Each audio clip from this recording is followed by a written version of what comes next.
Good morning. Good morning. Welcome everybody to the Saturday Morning Mastermind. I'm your host, Samantha Studebaker-Carl, and I'm here with my good friends Dan and Catherine. And today we are starting a new book. It is called Atomic Habits by James Clear. Can you read that, Dan? Is it backwards? Okay. To me, I guess it's backwards. I have it. Oh, I guess I can see it on the YouTube side. Okay, distraction. Anyway, we're talking about Atomic Habits by James Clear, and this week we, read the introduction, maybe the first chapter, and talk about that.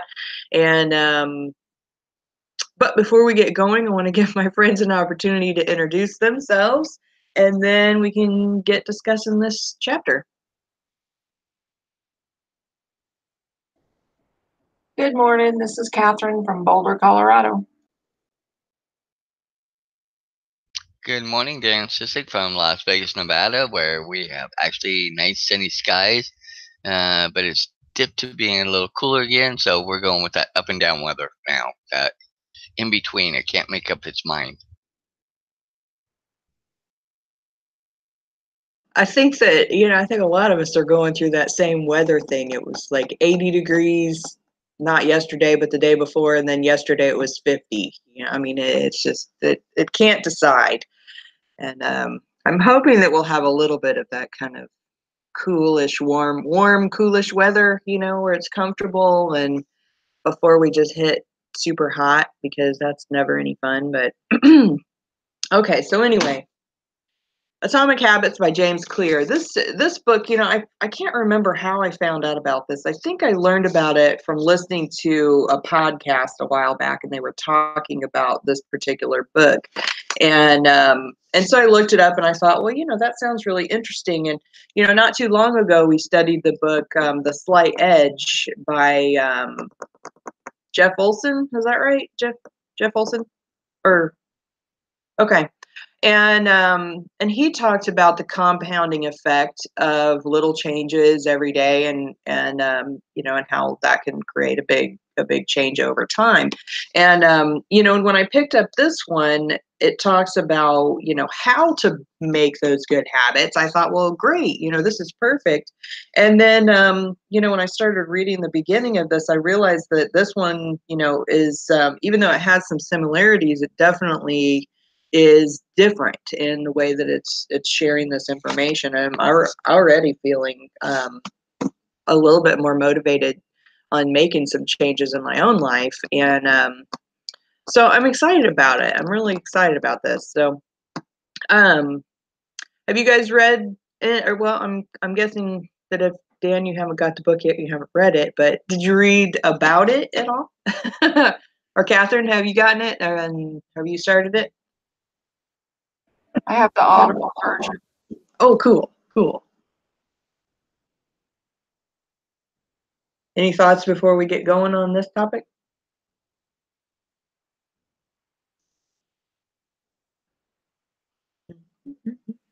Not really.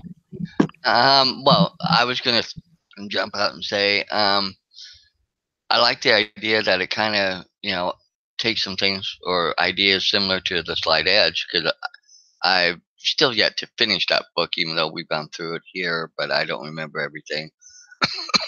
And I like the idea of doing the little things every day, because that is how you kind of do and build and stuff. But I like the idea, like you said, that this builds upon and adds some other things that people don't think about. So I'm interested to hear what some of those things are until I get the book, so I can catch up with you guys.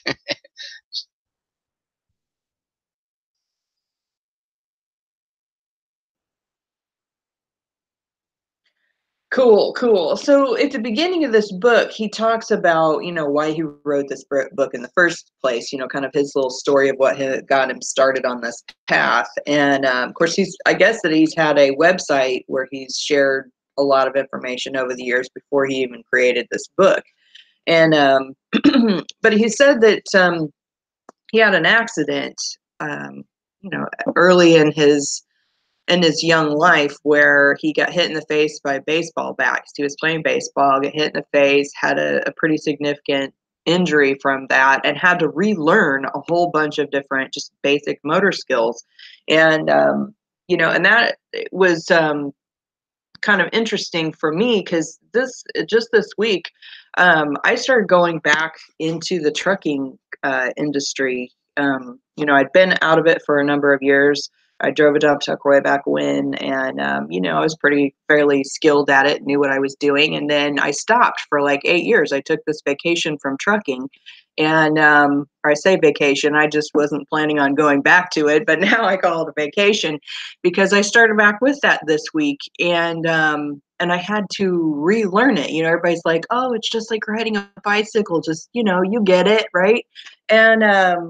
And I got back in the truck, and I felt like I'd never done it before. I had all these memories of doing it, but my body just didn't connect. It was the weirdest thing. I have never experienced anything like it. It was just like having these deja vu moments of, yeah, I feel like I've done this before, but yet I couldn't remember how to do it. And so that's been really, really fascinating to me, and particularly after reading what he was talking about in the beginning of, just going through this injury and, having the frustration of having to relearn how to do things, um and then how he kind of overcame that. And I was just fascinated by it, and just that weird connection with what's going on in my life. But then at the same time, I'm really excited about it because, he's also talking about just making these little changes on a daily basis that have a big compounding effect. And, so I've been kind of focusing on that, is when I was getting frustrated out there on the road and being, aggravated by some of the things that I was trying to relearn how to do. I was just reminding myself just little tiny things, just improve one tiny little thing each day, and then you'll feel better. And so, and for me, it's only been a couple days so far, but I still have seen, just a big change. And, from when I started at the beginning of the week to, the end of the week. So I'm excited about that. Go ahead, Dan.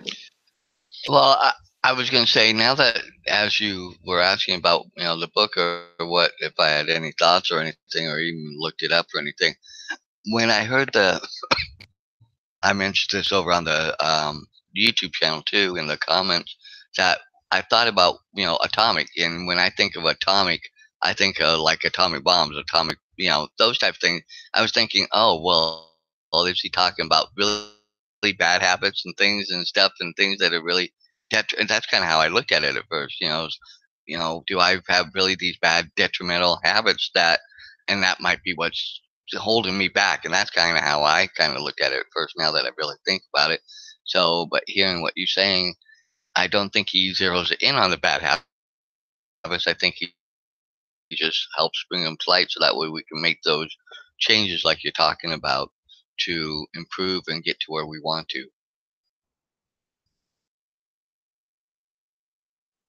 Yeah, he kind of addresses that at some point in either the introduction or in the first chapter, where he's talking about atomic being the tiny little things. And yeah, and when I first saw the title to this book too, I was thinking like the atomic bomb and like a big, huge, thing. And but no, he's talking about the tiny things that can make big changes over time. And and for him, when after he'd had his injury and he was trying to get back into baseball, he had to do just all these little things, to make those changes.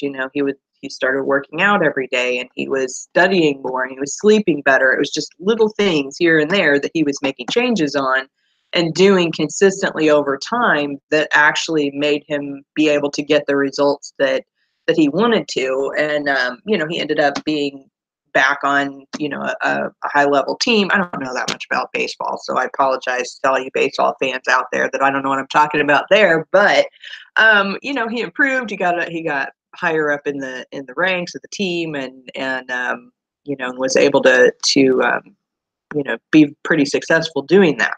And so that was just it's pretty cool that just little things. But I think that one of the biggest things that I noticed with it it's just that reminder of it's little things that make big difference when you just add them up over time.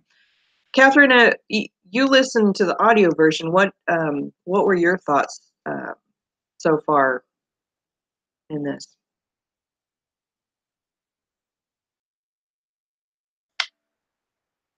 Well, I thought the most important thing that he said in the introduction in the first chapter was that when he was talking about goals, and I know that a lot of the companies, opportunities, different things I've been involved in, they're very goal setting oriented. You know, they always want you to set all these goals, and everybody works really hard and sets all these goals. But goals don't really mean shit unless you have a system to follow of daily habits. And I thought that that was probably the most profound. I mean, his story is amazing. Don't get me wrong. Like they had to put him in a coma. He had crushed eye sockets and a nose and skull, and I mean, he was in bad shape. And the fact that he was able to recover from that is absolutely amazing. But as far as practicality, towards suggestions for other people on how to improve, I thought that that was the most profound statement. And I can't remember exactly how he said it, but it was just basically that it doesn't matter what goals you have or how well written they are, or, I mean, you could have a 10-year goal plan set out there, but if you don't have a system to follow to get to that goal, it's worthless. And I think that is so true, at least for me, and I'm sure for other people as well, because I've gone to the classes and I've done the goals and all of that, and then some of them come true and some of them don't. And when you analyze your results, you look at what happened, what didn't happen, and why. It almost always boils down to that system, that daily action or the lack thereof that contributes to either that success or not. That's interesting that you said that, Catherine, because I agree with you on what you're saying about it does boil down to, and a former, well, a mentor I follow and absolutely love and think he's awesome. And I know Samantha knows about him, Paul Hutchings, um, who, is great at helping people break down that and getting into a daily, what you call your daily action plan of the things and steps and things you're going to do. Now it's just getting people like me who are not the most list oriented. I don't write down lists. I don't write down things and check them off as my day goals. And I think that's what part why some people are successful on they because they are that goal and list oriented to where they can take, they do remember every day, like the night before, to check off their list and say, did I get that done? Did I get that done? Did I? And it's learning and getting myself in that habit and that daily habit of doing even that to help work towards my goals. And it's something I've never really, hey, sorry, apologize. I'm house and dog sitting. Um, Stop. And so with that, going into that, I think is part of the ability to reach those goals. And I think that's why some people fail. So I will jump off while I go take care of the dogs and let you guys continue for a minute. I'm going to put them out. Okay, great. Um, Oh, okay. So yeah, the goals thing. In this chapter, he was talking about he opened the chapter up for. Of course, his story was in the introduction, and then the chapter talks about the goals. But he opened the first chapter up with an example as he was talking about the British cycling team, like the Olympic cycling team, and how they had always had the goal of winning in the Olympics and winning like the Tour de France and all of these things. But for years and years and years, nothing. They weren't winning anything. I mean, to the extreme point that even a bike retailer, didn't want to sell bikes to them because they didn't want to have the reputation of they were afraid of, the cycling team would make them look bad, right?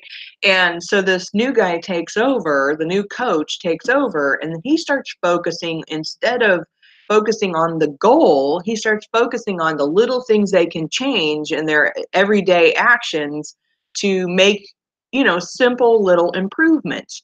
And by the virtue of just simply focusing on making those little improvements, they're automatically over time became better and better and better, and every little thing that he changed would help them become better. And then within, what was it they said, it was like within 5 years, let's see, he said, as these hundreds of other small improvements accumulated, the results came faster than anyone could have imagined.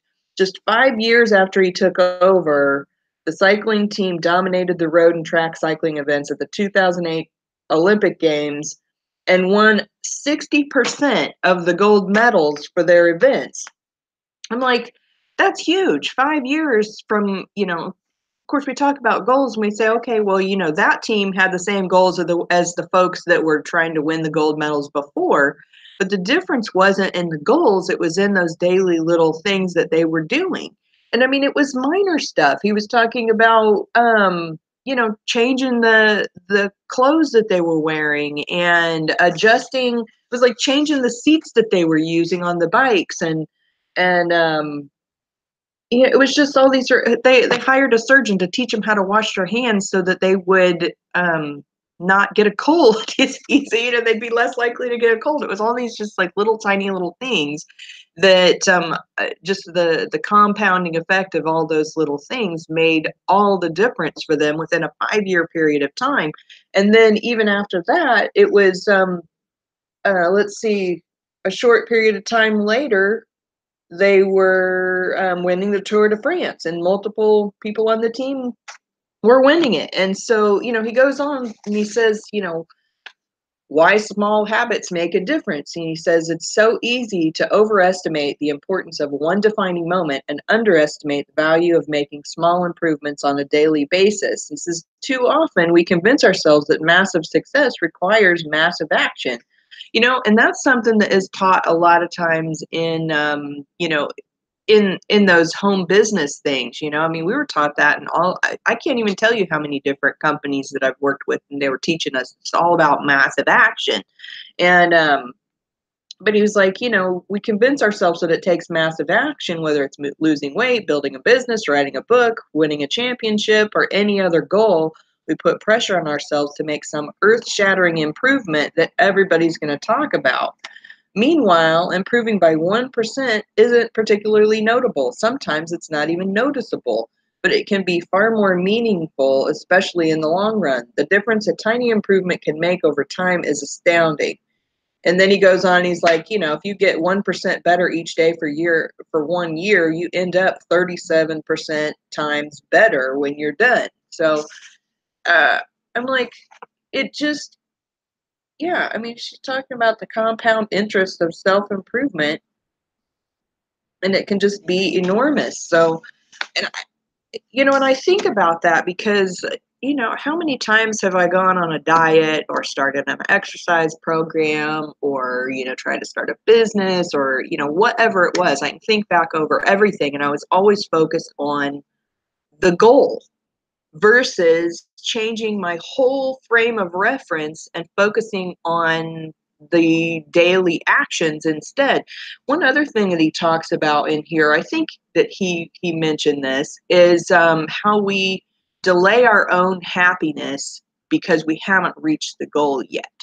And I'm like, that is so true. We think, oh, okay, I'm going to do this exercise and I'm going to do it every day. And, but I'm not, going to be really happy until I lose these 20 pounds or whatever, instead of focusing on enjoying the exercise for the sake of exercising, and, I just got an exercise bike, just within the past few weeks. And, I read this chapter and I just kind of let it sink in, and I was getting on the bike and I'm like, okay, I'm riding this bike, blah, blah, blah. And then I was like, how can I make this more enjoyable than just spinning my legs on this exercise bike? And And I was like, maybe I can find a video where I'm bicycling someplace and make it more enjoyable. And I totally found this video that was somebody bicycling out on the West Coast. It's like this 2-lane road that runs along the West Coast, all like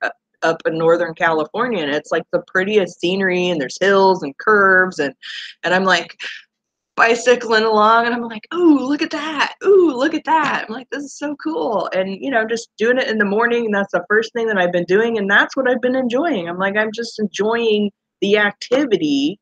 Just get up in the morning and see the West Coast, the ocean, trees, and all of that. And, I'm getting some exercise at the same time. It's just like a side thing. I'm like, if I can just stay focused on that, I feel like I am far more likely to stick with this habit than to be focused on whether or not I lose weight, or get healthier, et cetera, right? I don't know. That's my experience so far. Well, the way you were just talking about that, that you were first on and just kind of sitting there going, okay, I'm not really enjoying this. It's work, and I'd rather be doing something else. That's kind of the feeling I got from you. But then when you said you found the video, and I think I know, because I think they use that road in commercials a lot too for cars and stuff. It's a little two-lane road highway and stuff, and yeah, I think it's off the coast of California somewhere. But having you say that, I was thinking back. Okay, I remember days when I was younger and I'm my kids and a kid, and me and my friends, we would get on our bikes and we'd ride our bikes everywhere. And I mean, we went for miles. I mean, my mom would, say, okay, go have fun. And, we go 4 or 5 miles away, nowhere near the house. But, and we were doing it all day long, and we had fun, and we didn't seem like we get tired. I mean, yes, we stopped and did this or whatever, and then we could get back. But while we were doing it, it didn't seem like we were tired. And I think that was the analogy, a great analogy where you said once you did that, you were like, oh, wow, that's beautiful. Or look at the ocean. It's just doing that, or, whatever. And I think that's part of what our problem is. We focus so much on the drudgery or the things of it instead of finding ways to make it interactive and interesting, and to keep our attention to doing that, and to where then the next time we do it, oh, we're looking forward to doing it again and ready to go. But also we have to be mindful and keep doing things to adjust it so it stays interesting for us and doesn't get to that point where it gets old and we say, oh, well, I'm so bored of this and it's boring of that. And I think that's the other half of the battle that no, nobody ever has or looked at or spoke about to help keep you there, so then you can keep checking off your list and doing it and doing your daily action plan and stuff like that. Hey, Dan, you're kind of choppy, and I've mostly been able to follow what you're saying, so I didn't interrupt you, but I don't know if you want to jump off and jump back on and see if it clears up. Want to try that? Cool. What do you think, Catherine? Thoughts? Well, I think unfortunately the sad part about habits is that they're easier to get rid of or lose than they are to make. Like you do fine, or at least I'm just talking for myself. I do fine for a week, 2 weeks, maybe 3 weeks, and then all of a sudden something else comes up that takes precedence, and then there goes that day, and then the next day maybe I'll go back, and then something else takes precedence, and then next thing I know I'm not doing it anymore. Like it's so easy to lose the habit. So I'm excited to read this book and see what suggestions he has. um, it's not new information. People have been talking about this forever, but there's a whole difference between talking about something and doing it. I live in Colorado, and where I live in Boulder, it's an extremely beautiful place. It's set up for pedestrians and bicyclists, and we have trails everywhere. And I see people out working out. I see joggers, and I mean, they're out there even in 5-degree weather. They're out there jogging. 5-degree blizzard. They're out there jogging. And I kind of laughingly, joke and say, "Oh, there goes the endorphin addicts," but because because I think, why in the world would anybody be out jogging in 5-degree blizzard weather? But I understand that they're keeping that habit. And if you let the weather control when you're going to run, you're never going to run, because it could always be too hot, too cold, too windy, too wet, too whatever. So God bless them for keeping their habits, even on those super intense days.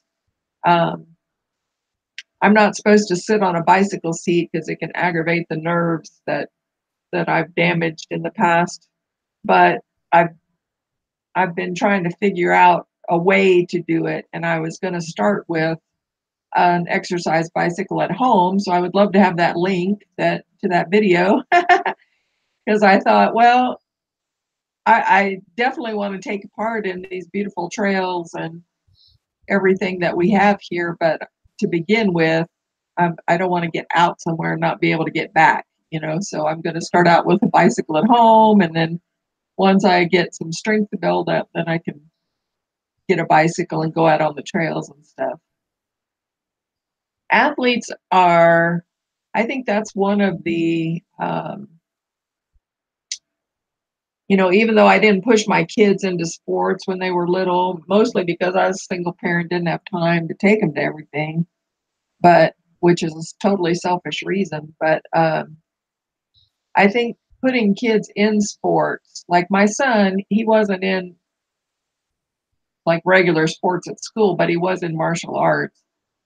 Though putting kids in activities like that, I think that's one of the strongest points about it, is they teach them habits. They teach them resilience.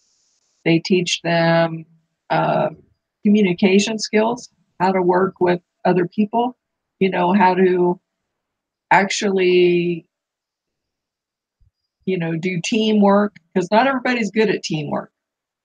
And it's a great skill to have, because when you grow up and you're out in the workforce and whatever, you more than likely have to work with other people and be able to get along. And so I think that, but the habit part of it, they make them work out, they make them do their exercises, and I think that's probably one of the best things about that for them, is setting that early in life, because athletes are amazing. The training routines that they go through, and I mean, they're not going to miss it, and it's inspiring. I am one of those people that cleans up and then it gets dirty and I clean up again. Because I'm not necessarily, I mean, there's some things that I do every day, but then there's other things like vacuuming or whatever that just skip behind, because I got this long-haired dog and a very small space. And the next thing I know, every time I turn around, I'm covered in hair. I'm like, oh my God, what happened? I look like the dog.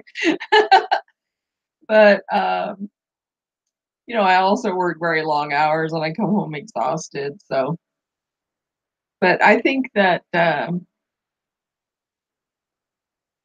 even something, if you're exercise, like for me, I have to start exercising. I'm sitting too much, and I'm going to start doing Tai Chi. And I don't have time to go to a class or the money to go to a class, but there's YouTube videos. So, pull up, if you need to do something, you need a new habit or whatever, pull up YouTube, because there's a wealth of information on YouTube that, and videos, if you need, you know, something to watch while you're bicycling, or you need Tai Chi instruction or whatever it is. So don't use excuses to get out of making the habits, I guess is what I'm trying to get to, because that's easy to do. Yeah, Well, for I was sure. wait. I Jump was out waiting there, Dave. to say something so I could see if I sounded better. Okay. Oh yeah, there we go. Yeah, you definitely sound a little better now. See how it goes. But yeah, I agree with you, Catherine. And it- I also started doing. I just made my morning routine. I'm getting up a little bit earlier, and of course on my days where I don't have to go, trucking with my husband, I just wake up whenever I wake up. But I typically wake up earlier anyway. But yeah, as that whole aspect of, oh, this thing has come up and now I can't do what I said I was going to do. And that was what I was most afraid of because I started the bicycling before getting back into the truck and doing that. However, I was looking ahead going, okay, we're going to have to be over there a lot earlier than what I normally have to get up. I've got to make a plan to overcome this thing that could get in the way of my new habit that I'm trying to build. And so I'm just getting up a little bit earlier and I'm like preparing all of my stuff the night before. So normally in the morning I'd get up and I'd make my lunch and pack it all up and then, go off to work. Well, and so instead, I've just switched it around. So I get all my stuff together for my lunch the night before, and then I get up 10 minutes earlier, and then I spend that extra time, which is only about 20 minutes because I'm only biking, doing my exercising on the bike for about 8 minutes at this point because I'm still new, new to it, and I'm like 8 minutes is plenty right now. And I feel like I can, I can just increase the resistance as I get stronger and still keep it at that kind of 8 minute mark. But, even if I feel like even if I am, not needing to go, and I don't feel like I really need to bicycle for like an hour, or go do anything for an hour. I think that just doing a little bit every morning can make a big difference. And but one of the other things that I'm doing is, well, I turn the coffee on and I do this little 7 minute qigong energy breathing exercise that you might like, Catherine, and I'll send you the link to it. And it's just a simple little thing I do while the coffee is brewing. And then once my coffee is brewed and I've done that, I just do kind of like a standing minute, minute and a half or 2 minute meditation. And then I go and I turn on my bicycle video and do that for a few minutes. And but anyway, I kind of made a plan to overcome what I knew would get in my own way of, causing me to stop doing, what I had just started or come up with an excuse or whatever. And and then the other thing is that, when my alarm goes off and it's like, oh, it's time to get up and it's, 10 till 5, I'm like, I don't really want to get up. That's not my favorite thing to do that early. And, but then instead of thinking those thoughts, is I'm like, okay, why are we doing this, and really start thinking, well, I like going on that morning bike ride that's, on the California coast, so I'm like, I'm enjoying that, and I'm enjoying how I'm feeling every day. So far so good of, just having more energy and just feeling lighter and just my mood is better.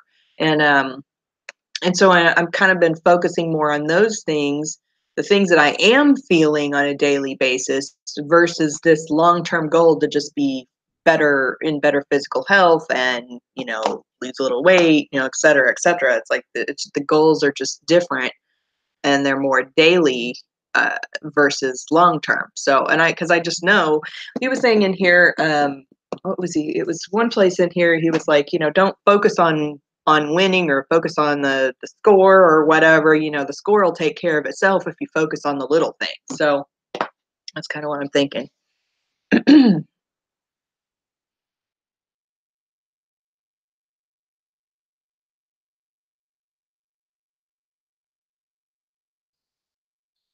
Well, I think you hit another part of, or he hit, is we focus way too much on, achieving the actual outcome and stuff and we sabotage ourselves because we're not either there or we don't get there fast enough or this or not going the way we planned or, oh, it's hard work as we tell ourselves, a lot of times, oh, this is hard. Oh, why can't I just, but to get results, it's you have to put the time and energy and go through the pain, for lack of a better word, of going through it to get there. But as we all know, that some of our best um, results or changes or things are when we go through struggles and getting to the end and getting that triumph or that victory or overcoming that look back and say, oh, wow, it really wasn't that bad. And it's usually that hindsight that lets us know that, oh, that it wasn't so bad. We just make it bigger than what it is while we're going through it. And I think that's another part of the issue is what goes back to the book, what we say to ourselves when we talk to ourselves, you know, what are we telling ourselves when we're in the midst of this, and how are we, setting up our mind as we're going through this too. And I think that's another part of it. The mind's the biggest battlefield right there.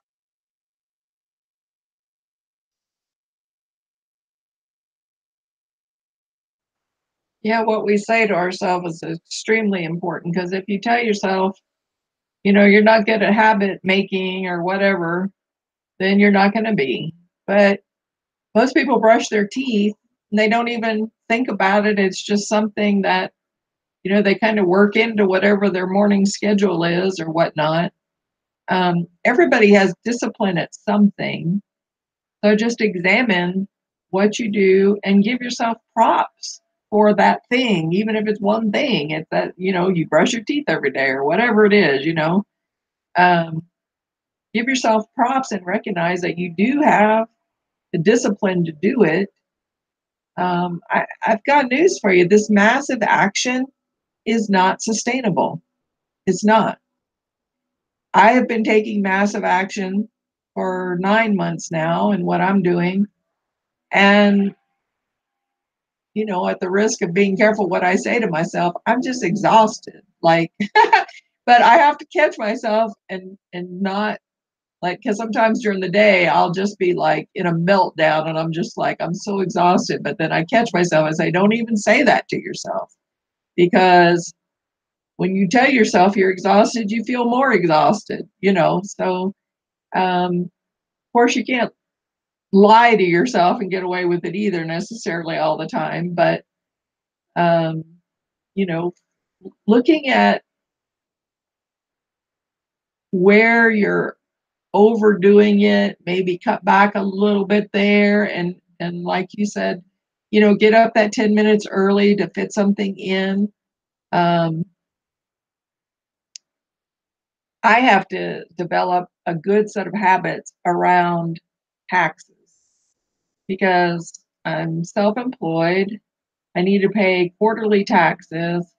I need to be keeping good records, and I need to decrease. Taxes are so stressful for me, but it's because I don't have a good system that I follow. So, in order to decrease that stress so that I'm not waking up at 3 in the morning and can't get to sleep for the next 2 hours because my mind is worried about taxes, if I would just stay on top of it all the time, that would alleviate that stress. And I think that's true about a lot of stressful situations in our life, and we, because they're stressing us out, we tend to just let them snowball, and it's just something that's really stressful and it just gets bigger and bigger.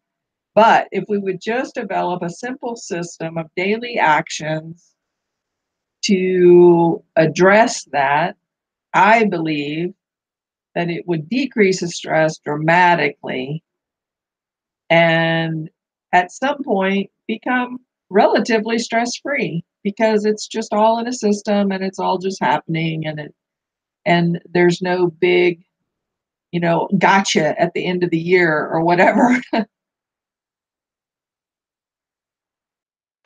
Yeah, for sure, Catherine. And I can't tell you how many times that I've gotten myself all worked up about some big major thing that I have to deal with.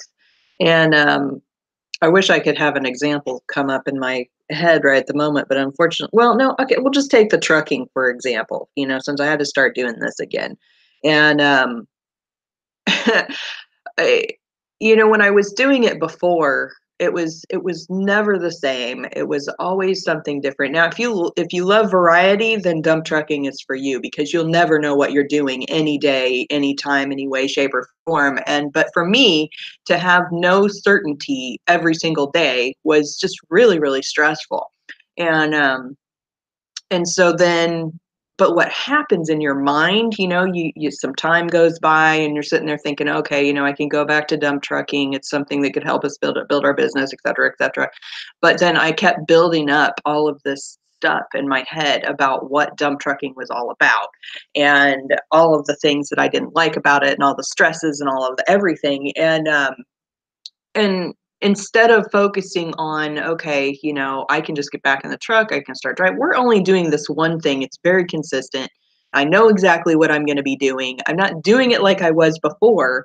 And but I still was building up all this angst and frustration and worry and stress and all of that about getting back into a dump truck. And even when I was riding in it for the first day with my husband, I'm like getting myself all stressed out about all these little things that once I was doing it, I was like, oh, okay, that really wasn't that big a deal. But when you add them all up, you're like, your brain's like exploding with the worry of everything that it has to do with. But if you just do the little things and you focus on the little things, like earlier on I was saying, just focus on improving one little thing, and the rest of it will, it'll fall into place. And I'm like, okay, maybe eventually we'll do some of the stuff that we did before where, it was all these things and we never knew what we were doing. But right now I'm just going to focus on doing this one thing.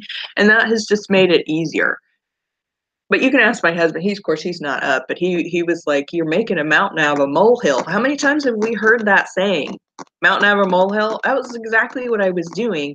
And then, calmed myself down afterwards. And that's happened to me many times in my life about, some big thing that I think that I need to do or that needs to get done, or like when we decided we were going to move from our apartment into this house, and I'm like just looking at the entire task ahead of having to do all of this work while my husband was doing his job at work, and I'm having to get the whole house organized and all of the little stuff moved so that all he would have to do is just come in and be the heavy lifting guy and we get the big stuff. And when I was looking at it ahead of time, I was like, my God, how am I going to get all this done? I just don't even know. But then I looked at the book that was The Slight Edge and reminded myself, little tiny things. Just do one little thing, take a bite, do this little thing. Once that's done, then do the next little thing, and then get that done, and then the next little thing, and then get that done. And then it just, after you do all these things, and all of a sudden it's all done, and it wasn't any big deal. It was just this one little tiny thing that I have to do right here in this moment. And that's, and then focusing on that just one little thing got me through all of the things. So I don't know. I have to keep reminding myself that sometimes when some big thing that seems stressful comes up that I have to accomplish, it's just go back to what can I do? What tiny little thing can I do that's easy? And then work on that one, and then work on the next one, and work on the next one, and go from there. Like this whole transition from one software program into QuickBooks. I've been overly stressed out about how am I going to learn QuickBooks? I don't know anything about it. I'm like, just do one thing a day, one little thing. That's it. And it's becoming easier. So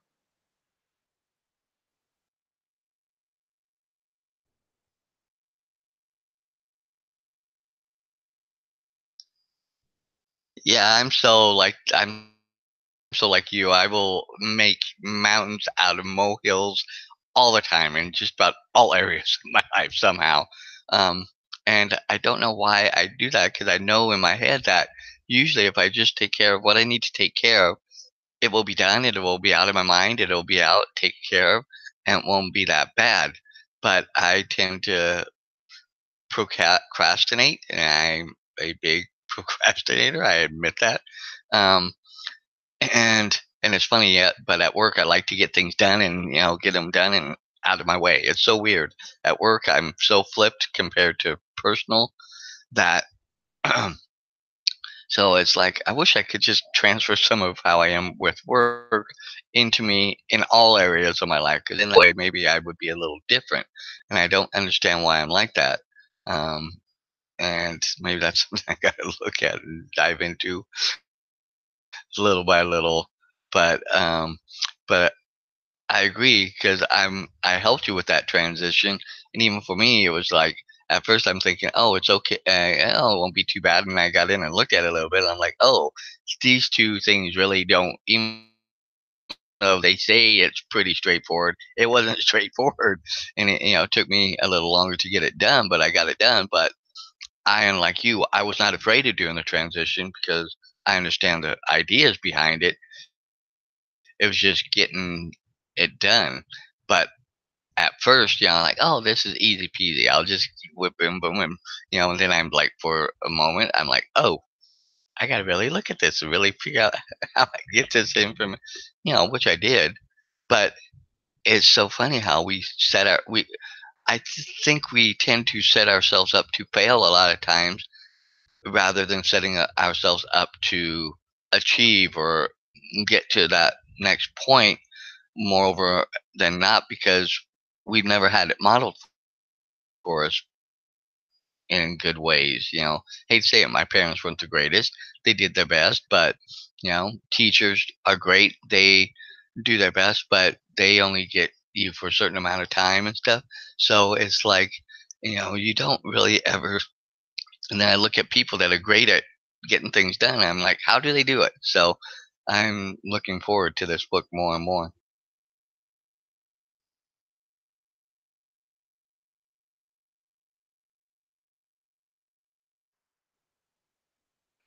Well, we're about at the top of the hour. There's some just kind of chapter summary at the back of this chapter I can read, but Catherine, do you have any final thoughts before we wrap up for today? Well, I will just remind everybody that, and I'm talking to myself when I say this, sometimes we take a very, like, I don't understand why, but sometimes the smallest of things can just overwhelm me. I just let it overwhelm me. And I don't know why. Because once I'm past it, I look back and I'm like, why did that stress me out so much? Why did that push me so hard? And so what I do is I remind myself of who I am. And of course everybody has their own beliefs of who they are and everything.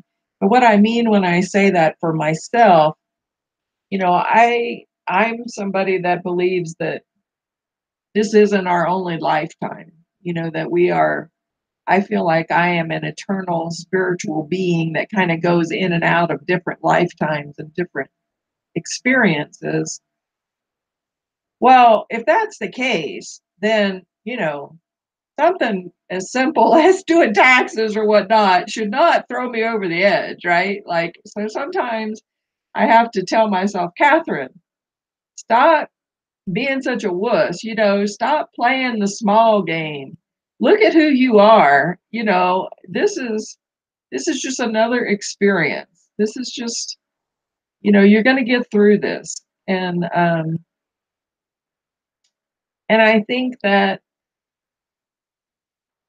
when things are uncomfortable for us, we tend to, things do tend to overwhelm us. So sometimes getting more educating on a subject, or getting that system. Systems are so important. And yes, Dan, I have like the QuickBooks. I have the system. I don't use the system. So that's the other important piece. You not only got to have the system, you got to use the system. And then, they say, what is it? You have to do something for 90 days or something for it to actually sink in as a habit. I can't remember what the exact days are, but But that's true. You just have to keep at it, keep at it, keep at it until it is like brushing your teeth. It's just second nature. It's just something you do. You work it in between other things or while you're walking around doing something else or whatever. You're just, but you don't ever give it really conscious thought. And that's how we need to get our system in place, get these habits. I'm sure this book is going to give us lots of 21 days dances. For me, it seems like it's longer, but seems like I got to keep doing it. But, I'm sure this book's going to bring us lots of good tips and information on how to solidify these habits and actually stick to them. And, it's strange because I think as humans, well, first of all, life is very, very busy. Now with the internet, nobody's ever really used to be when it got dark, like you didn't call anybody, you didn't go to anybody's house. So people had rest from like dark until daylight. They had rest. But that's not the case anymore. And many of us have people calling us at 3 in the morning because we made friends with them on Facebook and they live in a different country and they're in a different time zone or whatever. We are extremely busy, but we can also be extremely lazy, or at least I can be. And of course, that sounds ridiculous when I think, okay, Catherine, you're working 10 to 13 hours a day, 7 days a week for 9 months now. That's not lazy. But what I mean is, in those habits that I'm trying to, like, I'm really good at showing up and working. I'm really good at that. But it's the other little habits that need to surround that I'm not so good at, like the exercising or even cooking something to eat.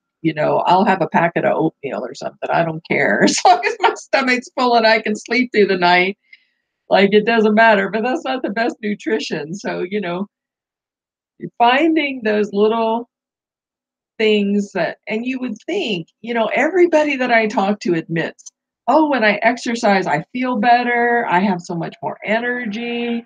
I'm not beating myself up because I'm pudgy, because at least I know that I'm doing something about it, blah, blah, blah. And yet, I find exercise to be one of the first quote habits to let go, the easiest one.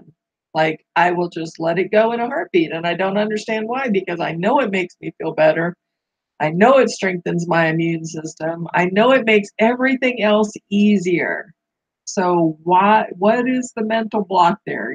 That's something that, and I'm sure it's not just me, it's a lot of other people. We got to figure these things out. Where is that mental block? And then find a system to, like you did, Samantha. You were on the bike, but you were bored. So it was just a matter of time before you were going to drop doing that because you were bored. But you were smart about it and you said, okay, I have to find something to keep my interest while I'm doing this. I'm going to find this video I like. And you found one, and ta-da, there you go. It makes it at least easier. There may be something else that comes up that tries to sabotage you. But for right now, at least you can keep up that habit. So I think that's the main thing. Don't play small. And I'm not saying you have to be a multimillionaire or the president of the United States. I'm just saying when things start feeling overwhelming, remember who you are. Just remember. And we can get through these things. Thanks for recommending the book.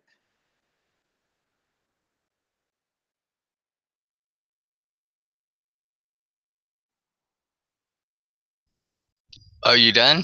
You want to jump out, Dan?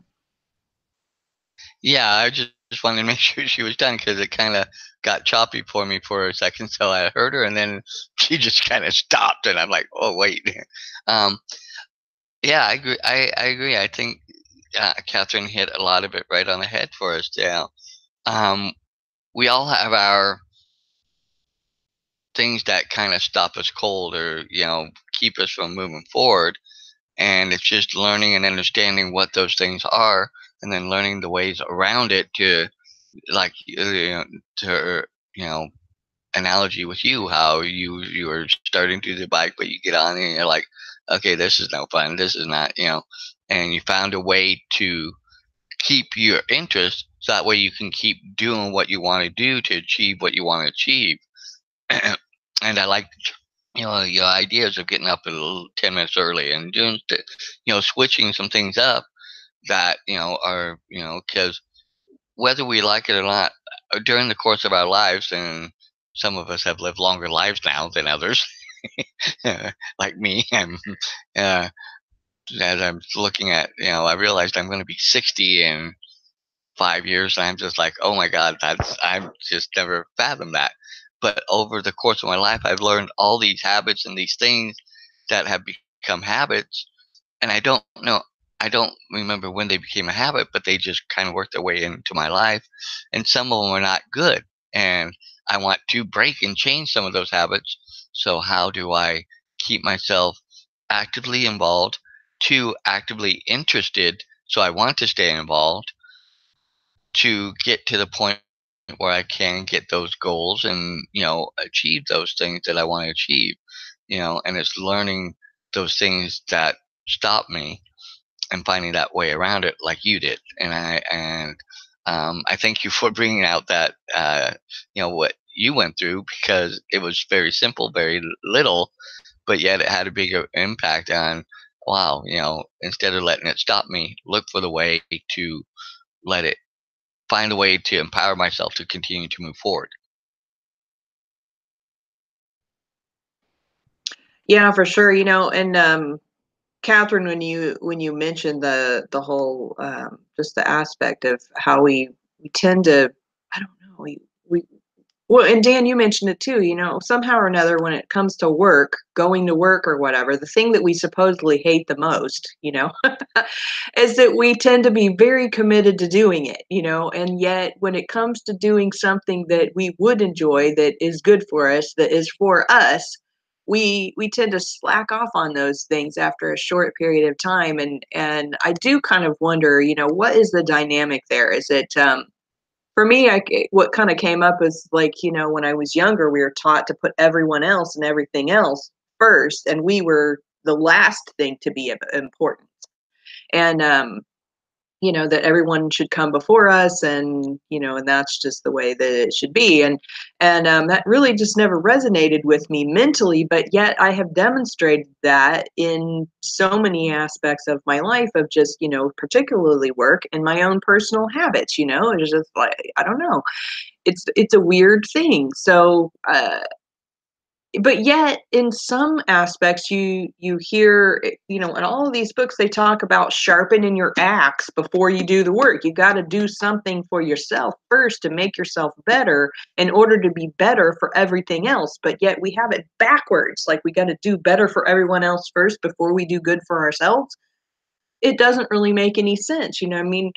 So I feel like we really do need to kind of evaluate, why we're doing the things that we're doing, and what makes them more important than, say, doing something to improve upon for ourselves.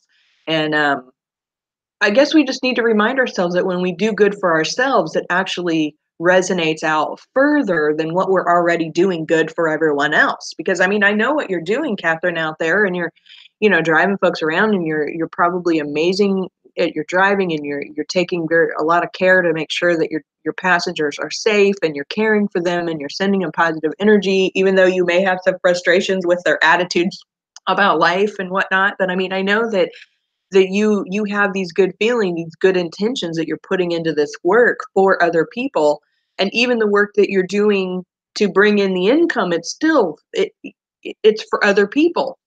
How can we change things around so that it is more for ourselves? And that's another aspect that I have, with the dump trucking is, when I first was like, okay, I should probably do this. I know Chris wants to grow this business, and I should get back into a truck to help him grow the business, et cetera, et cetera. It's like all for him, right?